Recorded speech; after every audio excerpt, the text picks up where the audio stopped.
Hi, welcome.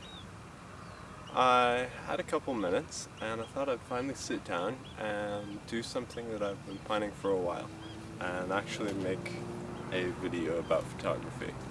So today I have two prime lenses.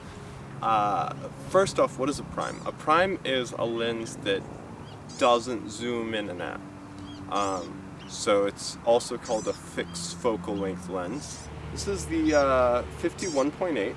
The 50 again is how close the lens gets, and the 1.8 is the aperture. Now 1.8 is a really wide aperture. It means that this lens opens up really large and lets in a lot of light. It's great for blurring backgrounds, it's great for dark subjects, and the real advantage of primes is that they're extremely sharp. This $100 lens is sharper than a lot of lenses 4 or 5 times its price. Those are the good things about this 51.8. Price, sharpness, image quality, large aperture. It's a great little lens, but there are some serious downsides. For $100, you don't get much. It's all image quality and not a lot else. The focusing motor in this lens is terrible. And to make matters worse, if you don't use the focusing motor to automatically focus this lens, you have to move this really cheesy thing here, and it only moves from about there to there. It's maybe a quarter of a turn. It's very short distance.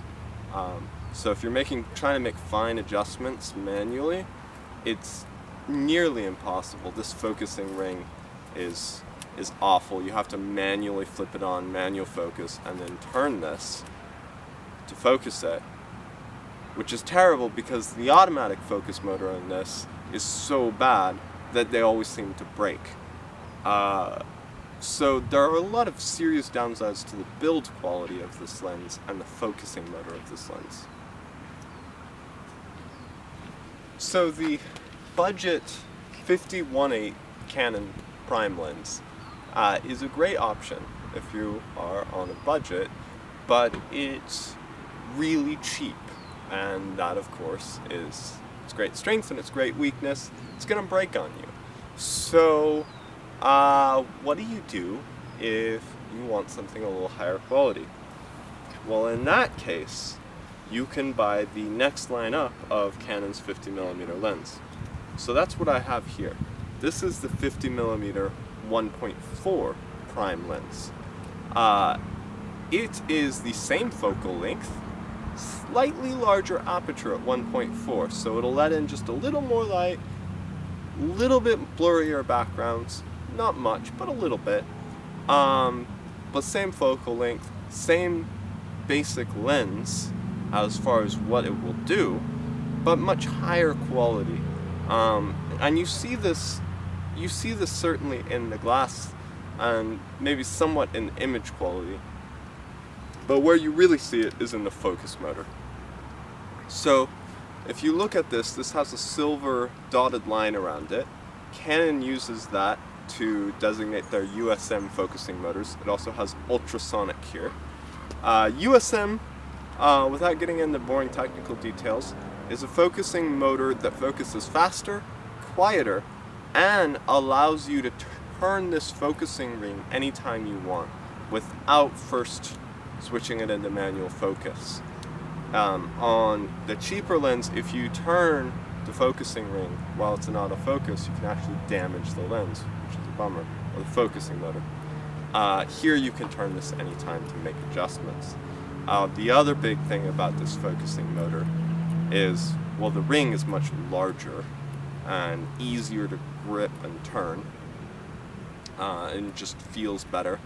Still not the smoothest, nicest focusing ring. You can kind of feel little like it almost moves in little clicks almost, not really dampened and not particularly smooth, because this is still not the top of the line L lens, so it's not the greatest focusing ring, but it's a light years away from the 51.8.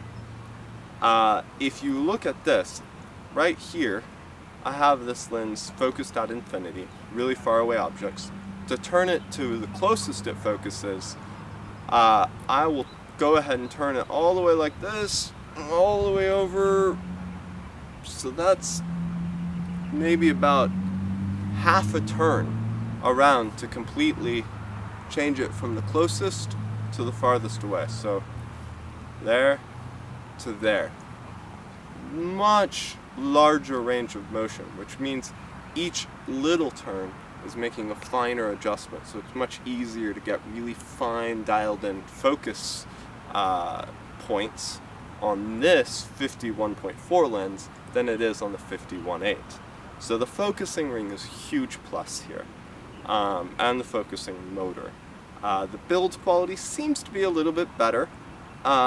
It's always hard to tell because you never know what's on the inside, but it certainly appears to be much better.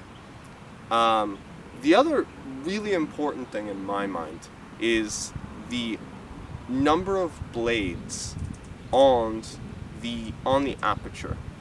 And this is something that I didn't pick up on when I was still starting out in photography and was pretty terrible.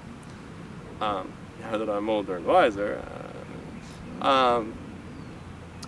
the aperture will have a number of blades kind of going around to form a circle like this.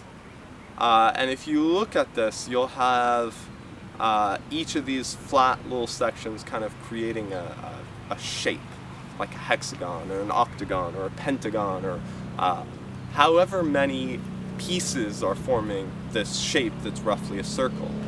Now, if you look at the out of focus images, like this one of the 51.8, you'll see that the bokeh, or that blurred background there, very clearly has those sides of the aperture. Now, because the 51.4 has more blades, it will have a much smoother, nicer bokeh. And that bokeh, am I pronouncing that right? Bokeh. No one really knows how to say it. It's a made-up word, I think. Probably doesn't exist. Yeah. I digress. At any rate, the background, don't get too hung up on the words. The background is much nicer and more smoothly blurred, and that definitely makes a difference.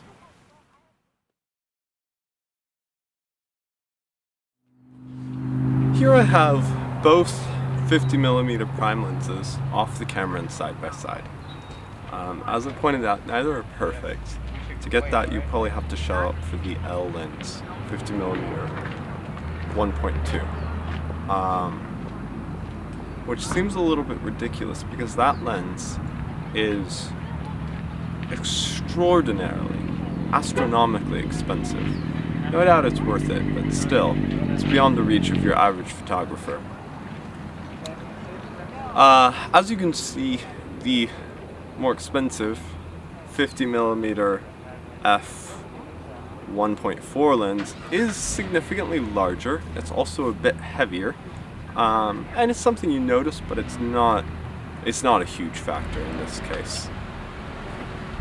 Something that is a huge factor is this groove right here on the 51.4 lens. Now this groove allows you to fit a lens hood on the end just by sliding it on here. Here's a compatible 50mm lens hood, and it just goes on like that.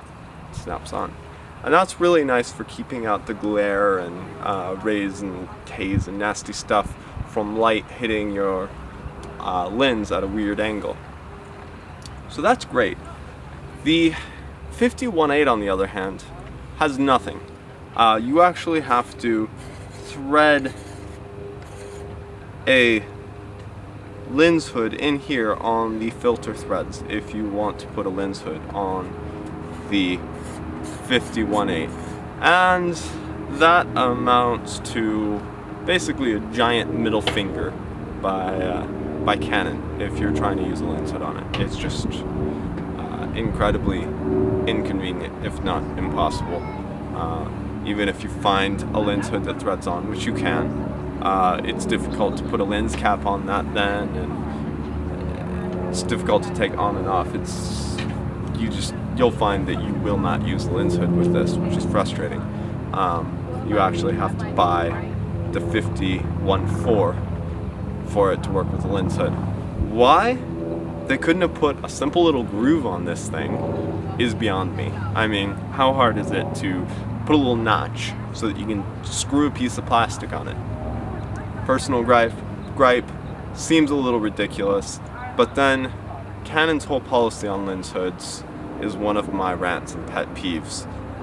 Why don't they include them with all lenses? Answer me that, Canon. I mean, how expensive is a tiny little piece of plastic? You can buy aftermarket ones like this for like $10. Just put them in with your lenses. Buying your lenses, give us the lens hood. It's ridiculous. You want one, why don't they give them to you? So, yeah, stupid. Very stupid move on Canon. Canon, if you're listening, lens hoods. And grooves on the 1.8. Come on. Yeah. Anyway, you'll also notice, if you look at the back section, the size of the glass there versus the more expensive f1.4, much larger. Part of that is because